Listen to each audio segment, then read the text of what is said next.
I'm Tim Lindsey, I work at D&AD for the last 2.5 years. Best job in advertising, just not the best paid. But you'll see why in a second. And we're very proud to be tying up the tie, and I'll explain in a second what we're going to do, actually courtesy of Unilever. So there will be people in the room who don't know much about D&AD. I'm sure you've heard of us. We sort of connect more with the creative part of the community than we do with can handlers and planners. And we exist to do those things, promote, stimulate and award creative excellence in business communication, in the advertising and design industries. And we aim to provide direct funds to provide that support for the creative community worldwide. We're 50 2 years ago, and we published this rather wonderful book, sort of titled by 50 D&AD presidents. We have a creative person who's the elected president each year. We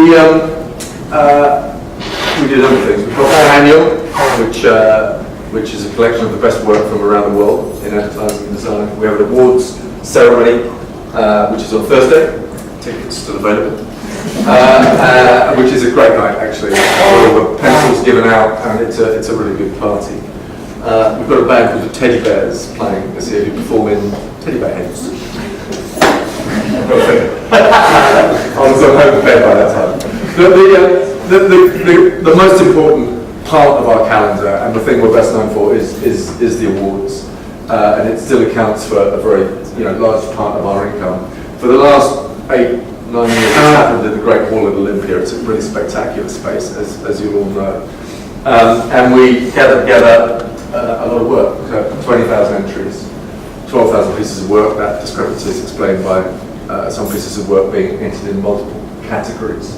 There are 24 categories, there are 200 jurors. We fly about 100 in from outside the UK, and it's 5 very fantastic days actually, with all the work laid out and available to view. I wish more people could see it actually. We have managed to open it out a bit more in recent years. I won't go into this. I mean, it's a very, very notoriously tough show to win. Unlike others that I won't name in South France. I was really upset actually when you said that it won a golden can, because that's quite easy to do. It also won a black pencil, the Zimbabwean campaign. Just thought I'd say that. So these are the criteria. Is the idea originally inspiring? Is it exceptionally well executed? Is it relevant to its context? And the juries apply unbelievably high standards. We always tell them to err on the side of generosity, and they always do exactly the opposite. They want to be as tough can be, and prove that they're tougher than their predecessors. This is the outcome. These are the outcomes. The pencil was designed by Lou Klein, an American designer in the mid-60s. This is the yellow pencil, as you can see. We have about 50 of those. Black pencils are very rare and career transforming. The white pencil I'm going to talk about, each year's president gives a President's Award. It's we don't say this, it's kind of a lifetime achievement award. People don't like being told that they've achieved everything they're going to do in their lifetime, so we try to call it that. And then this is for a nomination for one of those, and this is for just getting in the annual, which is kind of, as I say, hard enough as it stands. The black pencil judging is particularly interesting. The 4 men and women of all the juries come together and judge the yellow pencils and select between 0 and 5, usually, black pencils. Some years there are none. Something that keeps the standard high is that no one's obliged to give an award in any category, and that happens. So last year, and if you haven't seen this work, I'm sure most of you will have seen most of it.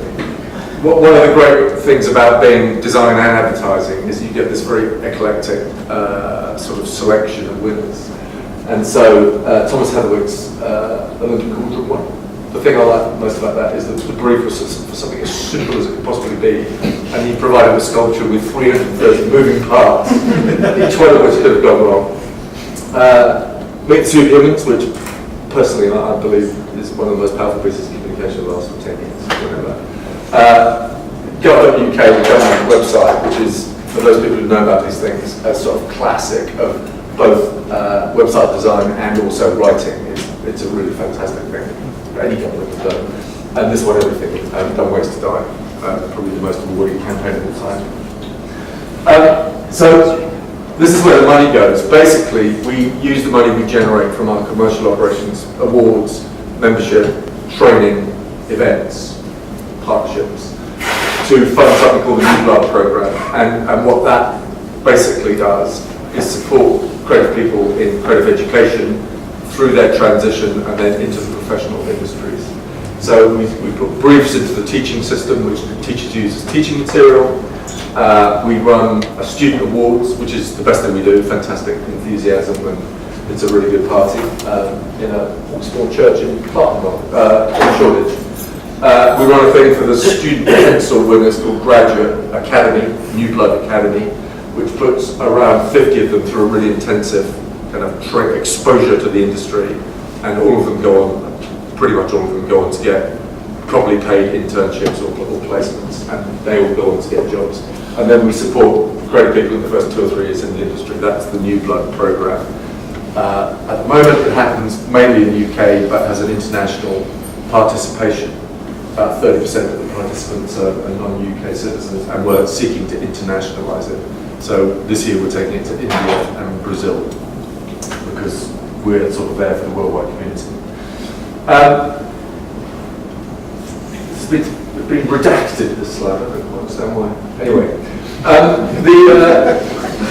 2 years ago we launched the first new award in D&AD's history, which is the white pencil. And it was designed partly to commemorate that anniversary, but more important than that, it was intended to become, as it says here, a message and a movement, and to echo many of the words that Philippa used in her opening address. It's about encouraging agencies, design studios, to sort of realise the power they have to be a force for good, to make the world a better place, and over time to provide a platform for the creative community to drive the sustainability agenda, horrible word, you know, the vocabulary is not even right around this stuff at the moment, but the sustainability agenda forward. The first year it was for a cause. We bumped serendipitously into this cause called Peace One Day, which some of you will know, run by this fantastic guy called Jeremy Gilley. And we sort of put the world's creative community to work in the service of that cause, to raise awareness for it. And we got some fantastic campaigns, and the first white pencil actually went to live in Chicago. I know there's some live in people here today. Mark Tuttle, and you know, all the people who live in it are great supporters of D&AD, and they deservedly won with a film called Recipes, an idea called Recipes. Since then, we've sort of taken it forward, and we've now made it a category, and actually now 2 categories, the regular award scheme. And this is why, really, you know, advertising has always done great work for NGOs, for charities, you know, for public service issues. But the game's changed, and we all know this. I know that everyone in this room could write these words.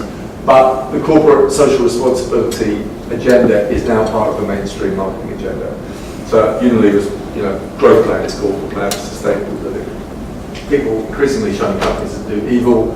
There's a realisation that we're using up the planet, and as an industry, we believe that we need to develop new understanding, language, and capabilities in order to kind of take advantage, if nothing else, you know, at the most basic level, of an opportunity that exists out there for us to lead that conversation and help clients towards a better understanding of what it takes to prosper.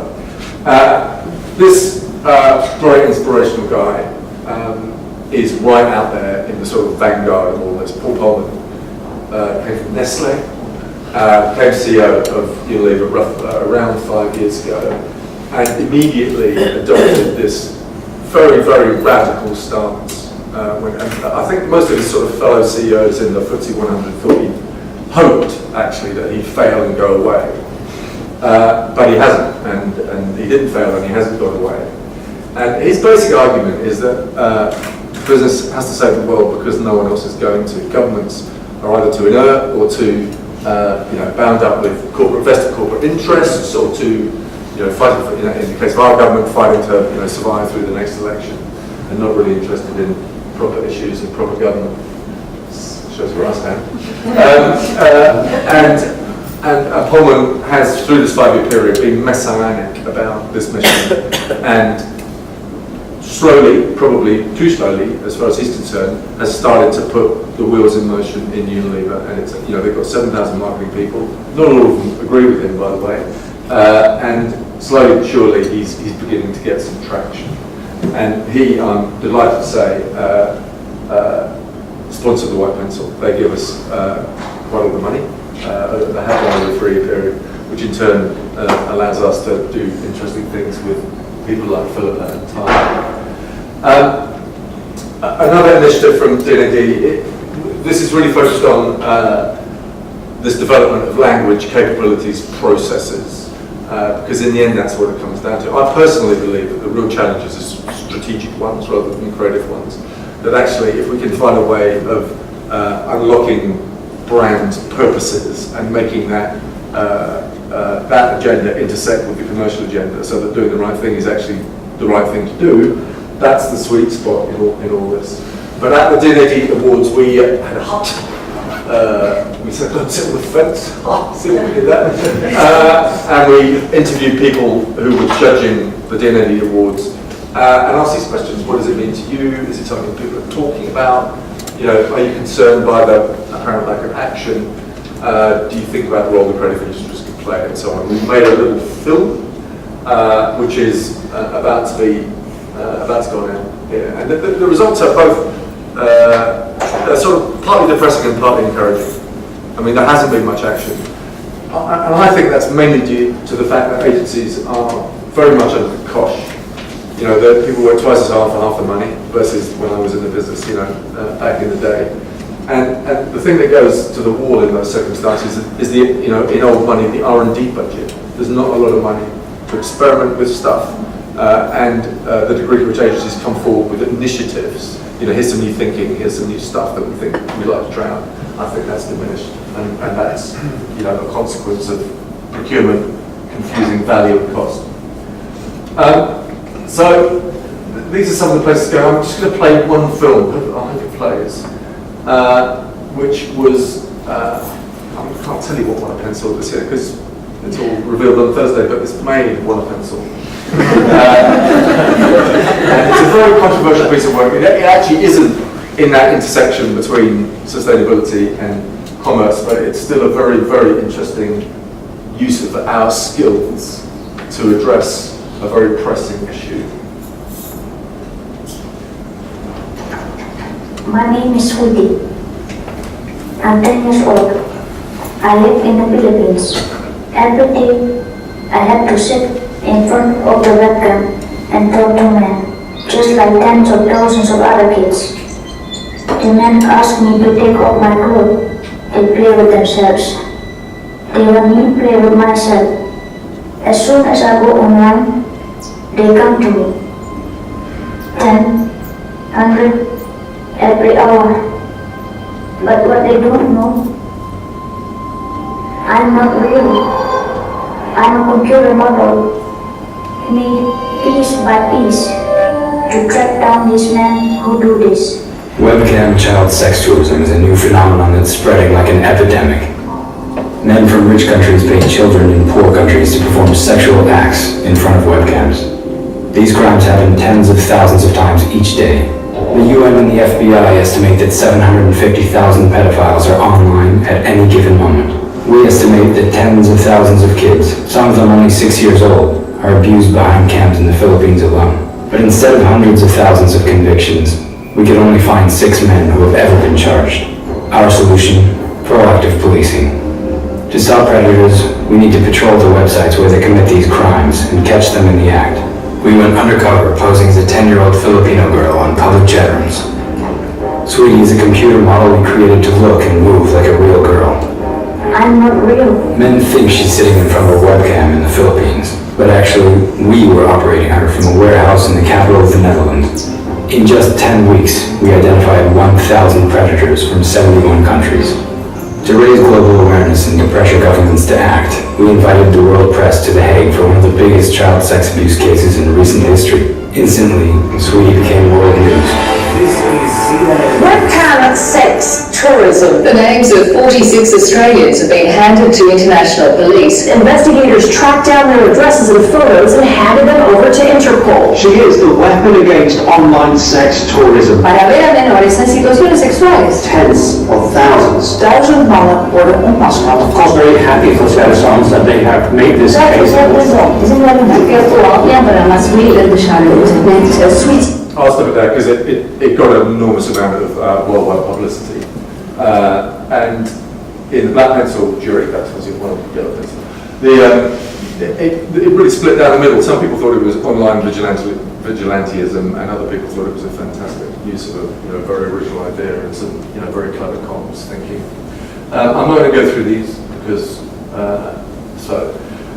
so where we come out at the end of this is this is very, very simplistic. Apologies to all you clever planning people in the audience, but behaviour change is key to the survival of the species. The advertising business, whatever else it is, louche, depraved, reviled in some places actually, is really, really good at that. That's what we do. Sustainability is now part of the mainstream climate agenda, and it is a fantastic opportunity for our business, which we're not really, at this point, as a whole, taking. And obviously that's partly what ties about and very much what we're about to do. So we need to get ahead of the curve. So our eligible tie, I'll just really briefly explain. All the nominees for a white pencil in this year's awards are eligible for, I think, a two-person sort of scholarship funded actually by Unilever but via D&AD to go on one of these wonderful tie adventures of the sort that Philip described, and we're really pleased to be doing that. And actually, D&AD's part in this will involve more partnerships of this sort. So it's hopefully the start of something ongoing and long term. That's it. Thank you very much for listening.